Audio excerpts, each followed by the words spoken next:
এই নামটি উচ্চারণ করতে হলে তারেক রহমানের উজু করে নামটি উচ্চারণ করবেন, কারণ স্বাধীনতার মহান ঘোষকের সুযোগ্য পুত্র বাংলাদেশের বৃহত্তম রাজনৈতিক দলের চেয়ারপারসন হচ্ছে বেগম শহীদ প্রেসিডেন্ট জিয়াউর উত্তরসূরি তারেক রহমান।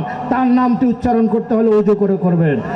গত 2-3 দিন ধরে কিছু অর্বাচীন কিছু কথাবার্তা বলছেন। তারা বলছেন শহীদ প্রেসিডেন্ট জিয়া রহমানের বাপ যদি নেতা হয় তাহলে ছেলেরাও কি নেতা হবে নাকি?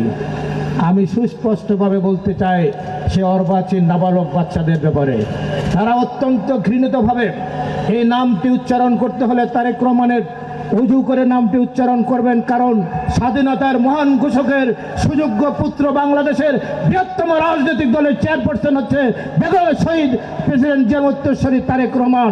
তার নামটি উচ্চারণ করতে হলে উজু করে করবেন। আপনাদের মতো নাবালক উপদেষ্টা নাবালক নেতারা এইভাবে কথাবার্তা বলবেন না, দেশকে বিভক্ত করবেন না। তারেক রহমান বাংলাদেশের অবিস্বাদিত নেতা, উনি বাংলাদেশে ফিরে আসবেন, বাংলাদেশের নির্বাচন হবে। উনি 31 দফা দিয়েছেন 2.5 বছর আগে। যদি কোনো সংস্কারের প্রয়োজন হয়, আপনাদের যদি কোনো উপদেশ থাকে তাহলে আপনারা সংযোজন করতে পারেন, এটা উনি বলেছেন। উনি বলেছেন বিএনপি যদি 250 না 280 সিটও পায়, বিএনপি এককভাবে সরকার গঠন করবে না। যারা আমাদের সাথে আন্দোলন সংগ্রামে ছিল, আমরা সবাইকে নিয়ে জাতীয় সরকার গঠন করব। কারণ শেখ হাসিনা বাংলাদেশের এমন কোনো প্রতিষ্ঠান নাই যে প্রতিষ্ঠান ধ্বংস করে দেয় নাই। 27 লক্ষ কোটি টাকা বাংলাদেশ থেকে তার পরিবার লুণ্ঠন করে বিদেশে পাচার করেছে।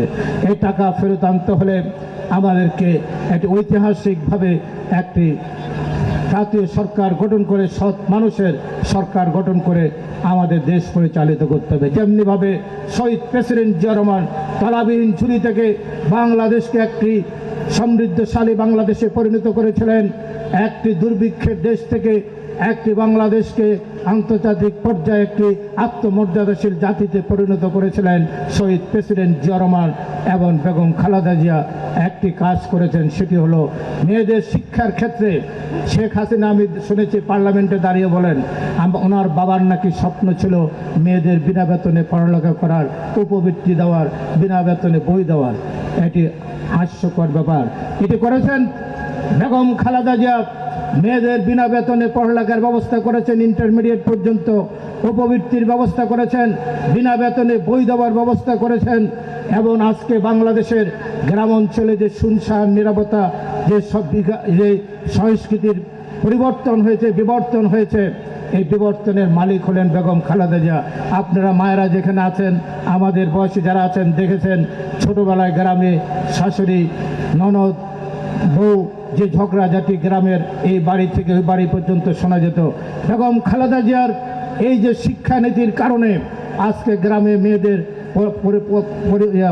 পোশাক আশাকের, তাদের কসমেটিক্সের এবং তাদের আচার আচরণের যে বিবর্তন হয়েছে, পরিবর্তন হয়েছে, এর সম্পূর্ণ দাবিদার হচ্ছেন বেগম খালেদা জিয়া, অন্য কেউ নয়।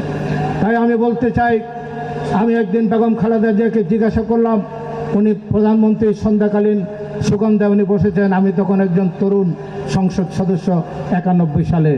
আমি গ্রামে গেলে মানুষ আমাদের জিজ্ঞাসা করে, ভাই মেয়েদের তো লেখাপড়ার ব্যবস্থা করে দিয়েছেন, তাহলে ছেলেদের কি হবে? ছেলেরা তো বিনা বেতনে পড়ালেখা, তাইলে যে ভারসাম্য বিনষ্ট হবে, এটার কি হবে? তা আমি সন্ধ্যাকালীন প্রধানমন্ত্রীর কার্যালয়ে ওনাকে প্রশ্ন করলাম, মাননীয় নেত্রী প্রধানমন্ত্রী, গ্রামে গেলে মানুষ এই কথাটি জিজ্ঞাসা করে। উনি আমাকে একটি সহজ সরল উত্তর দিলেন। উনি বললেন, দেখো উত্তর দিলাম, যেই পরিবারের মা শিক্ষিত সেই পরিবারের কোনো মানুষ অশিক্ষিত থাকতে পারে না। আজকে যে মেয়েটি বিনা বেতনে পড়ালেখা করছে, সে আগামী দিনে মা হবে, ওই পরিবারটি শিক্ষিত হবে, জাতি শিক্ষিত হবে। এটাই হলো বেগম খালেদা জিয়া। তাই আমি ওনার প্রতি শ্রদ্ধা এবং আমাদের প্রিয় নেতা তারেক রহমান সাহেবের বক্তব্য শুনব। এটি বলে আপনারা এমন কোনো কর্ম করবেন না। 17 বছর সহ্য করেছেন, বাবা মার জমি বেচে, মায়ের গয়না বেচে, বইয়ের গয়নাঘাটি বেচে পালিয়ে থেকে আন্দোলন সংগ্রাম করেছেন।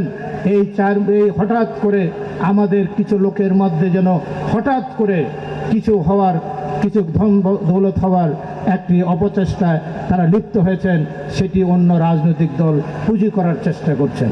আমি এই জন্য বিনয়ের সাথে আপনাদের বলতে চাই, এমন কোনো কর্ম করবেন না যে কর্মের কারণে শহীদ প্রেসিডেন্ট জিয়া রহমান যে দল গঠন করেছে